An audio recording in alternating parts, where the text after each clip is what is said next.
Some of the challenges that we've faced in the last couple of years in VCA in the Philippines, as we've grown, maintaining the unity, keeping everybody focused. The bigger you get, the more struggle to keep everybody on going in the same direction, going the same flow. There's a tendency for people to become independent. So what we've done about that is that we've really emphasized the victory culture, the teaching of the 10 tenets, teaching of our core values, building through relationship rather than just flow charts or positions or anything like that.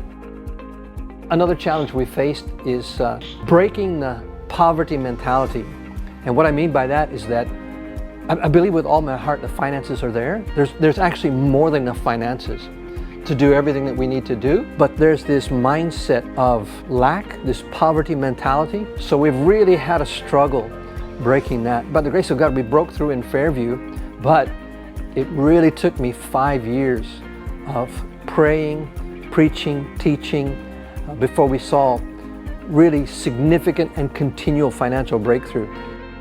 Another challenge we've really faced is keeping the vision, keeping the focus. There's a natural tendency for things to become routine. The problem with losing the fire is you lose the momentum, you lose motivation, you certainly aren't going to grow. So this has been a real challenge of how to keep passion of the vision, the passion for God, the passion for soul winning, the passion for making disciples. What we've seen is that one of the keys there is to have periodical times that you set apart for moves of God, moves of the Holy Spirit, because it's the Holy Spirit that will ignite our hearts.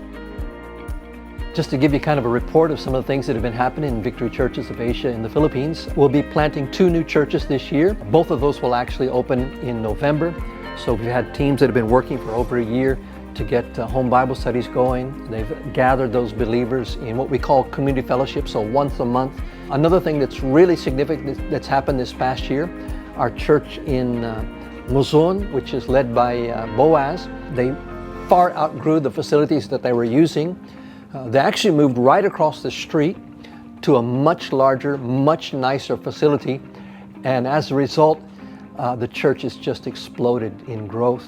It's just been phenomenal what's happened in just a few months. Our second largest church in Star Mall, which is pastored by Pastor Ronald, they've seen really, really significant, amazing growth. They now have, if you can imagine this, 97 weekly Bible studies. And again, Pastor Ronald says that in the past year, they've had, now think about this, they've had 640 third-timers.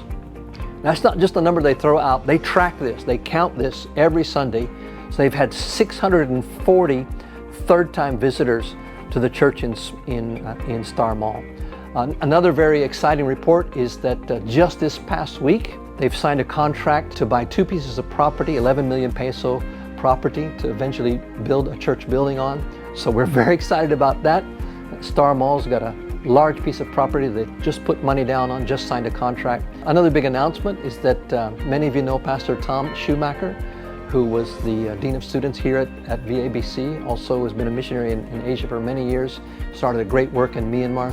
So he just felt God speaking to him, and a couple of months ago he's now moved to the Philippines, and he's joined us for at least 2 years to lead our Bible school as the Dean of Students. And so we're very excited about that. We believe that's going to help the Bible school go to a new level.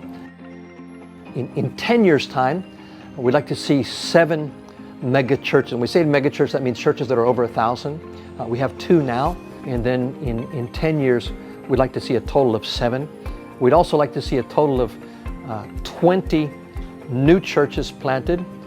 By the grace of God, I think we've got about 35 churches now in the Philippines. So if we had 20 new churches, then that would give us 55 churches, 7 of which we believe will be large churches. In the next 5 years, I would really like to see the next generation of leaders begin to take their position in even leading the organization.